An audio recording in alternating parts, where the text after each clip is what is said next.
மண்ணை காப்போம், மற்ற உயிரினங்களை செலவில்லாமல் விவசாயம் சாகுபடி. வேறு ஊழியர்கள் ஊழியர்களே மூலிகை இனங்கள் வாழ்ந்து கொண்டிருந்தது.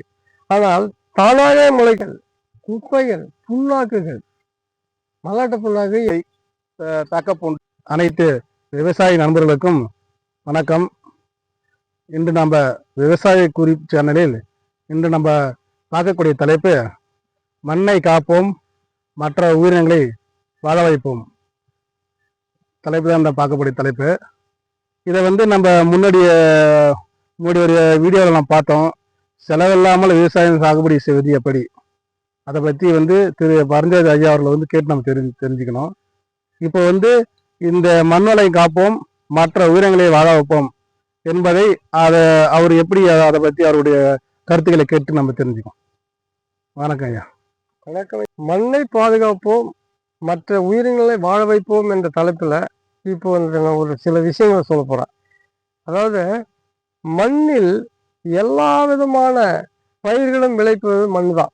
ஆனால் அந்த மண் பல்வேறு உயிரினங்களை வாழ வைப்பதும் மண் தான். ஆனால் மண்ணை நம்ம சேஃபாக பாதுகாக்கணும், இதுதான் நம்முடைய கடமை. அதாவது மண்ணில் என்னென்ன பொருள் விளையுதுன்னு சொன்னால் அத்தனை பொருள்களும் உணவாக மாறுது. உணவாக மாறுகின்ற பொழுது மனித வளத்திற்கு நோய் நொடி இல்லாமல் பாதுகாக்கக்கூடிய வாய்ப்புகளை ஏற்படுத்தி கொடுக்குது. ஆனால் இந்த மண்ணில் பல்வேறு ஊழியர்கள் வாழ்ந்து கொண்டிருந்தார்கள். அது யார் அந்த ஊழியர்கள்னு சொன்னால் நண்டு, நத்தை, ஊமுச்சி, மண்புழு, பூரான், பாம்பு, எலி போன்ற பல்வேறு உயிரினங்கள் இந்த மண்ணை ஆட்சி செய்து கொண்டிருக்கிறார்கள். அப்போ மண் வளம் சரியாக நம்ம அமைந்த ஊட்டச்சத்து மண்ணாக மாற்றிக்கொண்டே இருந்தோம். ப்ரொடெக்ஷன் ஆஃப் கம்பெனின்ற மாதிரி மண் கம்பெனியாகவும் ஊழியர்கள் அந்த உள்ள இருக்கிற நான் சொன்ன விஷயங்களை இருந்தாங்க. ஆனால் அவங்கெல்லாம் என்ன பண்ணாங்க, இப்போ உயிரினங்கள் அழிந்து விட்டது. பல்வேறு நச்சுத்தன்மை பொருந்திய பூச்சி மருந்துகளை மண்ணில் செலுத்தி அந்த உயிரினங்களை அழித்து விட்டார்கள். இன்னொரு விஷயம் பார்த்தீங்கன்னா, இந்த மண்ணில் பல்வேறு விதைகள் போடாமலே மூலிகை இனங்கள் வாழ்ந்து கொண்டிருந்தது. ஆனால் தானாக முளைக்கும். ஆனால் பல்வேறு நோய் தீர்க்கும் மருந்துகளாகவும் அது பயன்படுகிறது. அந்த நோய் தீர்க்கும் மூலிகைகளை இவர்கள் பல்வேறு பூச்சி கொல்லிகளால் பயன்படுத்தி அந்த மூலிகைகளுக்கு பூச்சிக்கொல்லி என்ற களைக்கொல்லி என்ற பெயரை சூட்டி அந்த பூச்சிகளை அந்த மண்ணில் உள்ள எப்படி சொல்றதுன்னா அந்த மண்ணில் விளைகின்ற மூலிகை இனத்தை அழித்து விட்டார்கள். இந்த மண்ணிற்கு போதுமான ஊட்டச்சத்து மருந்தில் கிடையாது. பல்வேறு இயற்கை உரமான புண்ணாக்கு, எரு, தழை, குப்பை இது போன்ற பல்வேறு விஷயங்களால் தான் இந்த மண்ணுக்கு சத்தான பூமியாக மாற்ற முடியும் என்பதை நாம் தெரிந்து கொள்ள வேண்டும். இந்த மண்ணும் விண்ணும் கடலும் காற்றும் மனிதனை வாழ வைத்துக் கொண்டிருக்கிறது.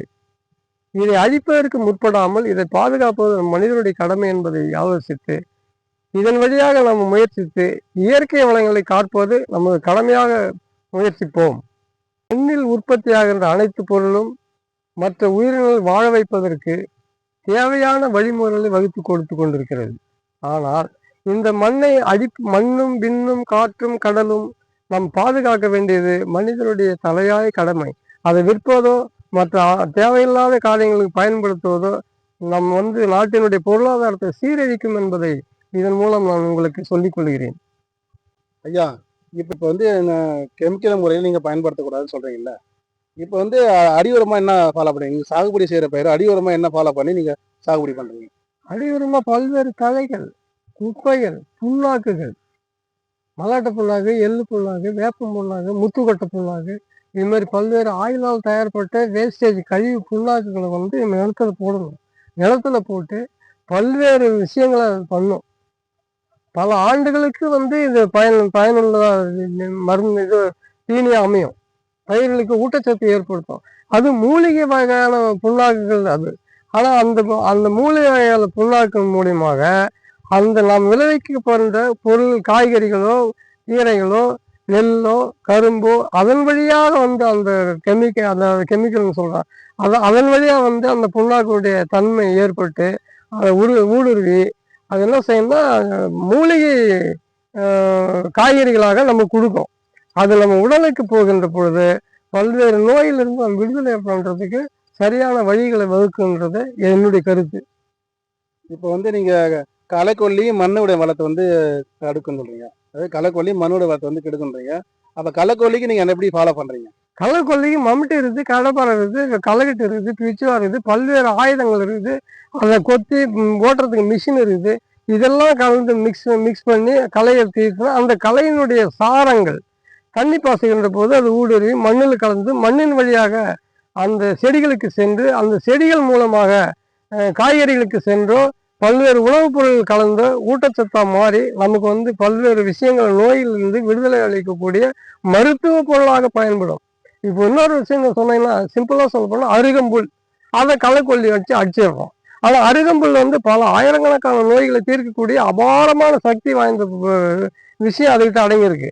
இந்த தாளிக்கீரை, பொன்னாங்கண்ணி கீரை, புளிச்சக்கீரை, இன்னொரு விஷயம் பார்த்தோன்னா வேப்பந்தழை, புங்கந்தழை, எருக்கந்தழை, இதெல்லாம் மண்ணில் விளையும். இந்த மண்ணில் விளைகின்ற பொழுது அதனுடைய ஊட்டச்சத்து களை கொத்தும் போது திரும்பி அது மாண்டு அது வந்து எருவா மாறி அதனுடைய கழிவு நீரில் கலந்து அந்த நீரின் வழியாக அந்த அந்த உணவுப் பொருளுக்கு சென்று அந்த உணவுப் பொருள் மனிதன் சாப்பிடுகின்ற பொழுது மனிதன் ஆரோக்கியமாக வாழ்ந்தார்கள் என்று வரலாறு படைத்திருக்கு.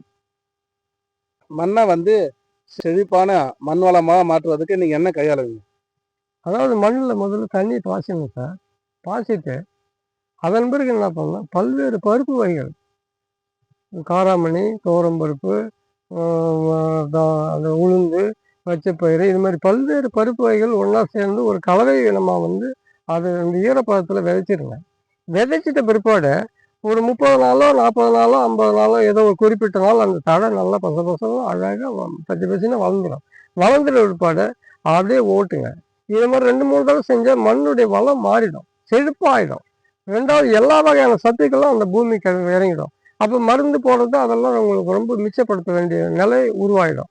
அப்போ வந்து இது மாதிரி ஒவ்வொரு தடவையும் ஒவ்வொரு போகத்துக்கும் இதை பண்ணிங்கன்னா எரு, குப்பை இதெல்லாம் போட்டு தழை, பசுந்தாள் உரம் இதெல்லாம் பண்ணிங்கன்னா அழகாக மண் வளம் தானாக மாறிடும். இயற்கையான அதனுடைய விளைகின்ற பொருளுடைய காய்கறியாக இருந்தாலும் எதுவாக இருந்தாலும் அதை சாப்பிட்டு பாருங்கள்.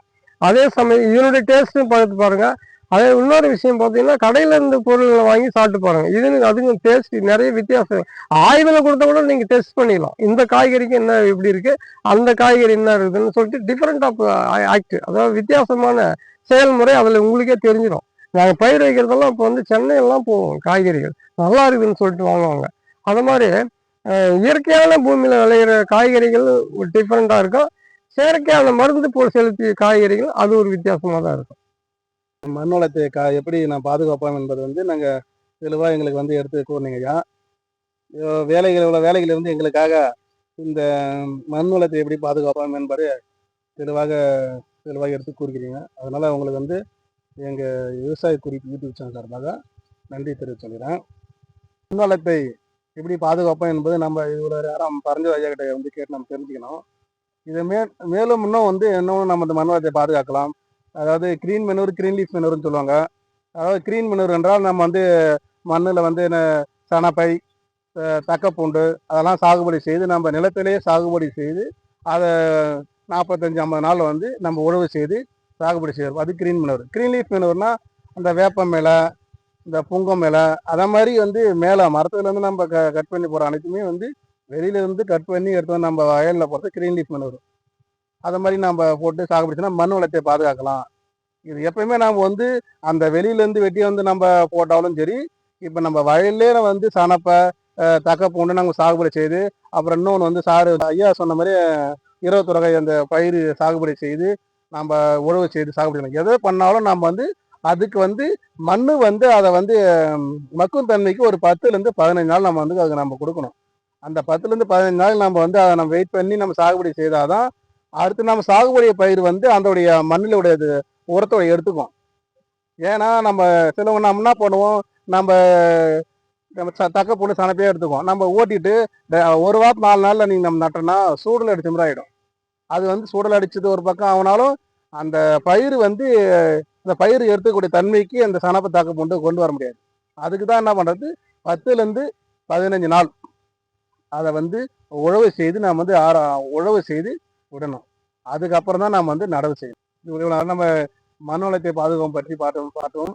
இப்போ இது போன்ற பயனுள்ள வீடியோக்களை நம்ம தொடர்ந்து பார்ப்பதற்கு விவசாய குறிப்பு எனும் யூடியூப் சேனலை சப்ஸ்கிரைப் பண்ணுங்க, கமெண்ட் பண்ணுங்க, லைக் பண்ணுங்க, ஷேர் பண்ணுங்க. அனைவருக்கும் நன்றி.